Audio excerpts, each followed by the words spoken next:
Assalomu alaykum hurmatli yurtdoshlar. 30 kilovatli teplamenniy kassetadan bo'lgan katyorimizni tuklit qilish jarayoniga tayyorlamoqdamiz. 30 kilovatli katyorimizda 4 metr teplamenniy ega bo'ladi. Mana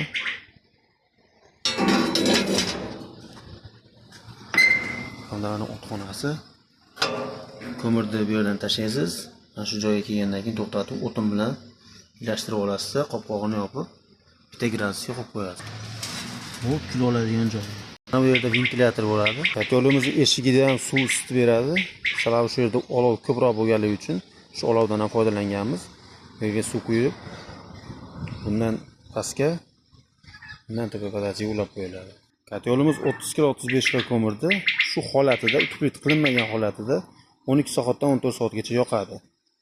Bu aytgan soatimiz bitta yoqib turib, bitta gradusga qo'yasiz. Qo'ygan gradusingizga qarab, teplo bateriya bo'lsa shunaqa bo'ladi. Teplo bateriya bo'lsa bundan ko'proq bo'lib qolishi mumkin. Teplo bateriya yo'q bo'lsa bundan ko'proq bo'lishi ham mumkin.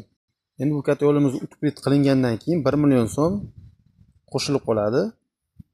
7 million 800 ming so'm bo'lsa 8 million 800 ming so'm bo'lib qoladi, dastlabkilari bilan albatta. Endi xuddi shu katyorimizni 15 kilovatligi bu.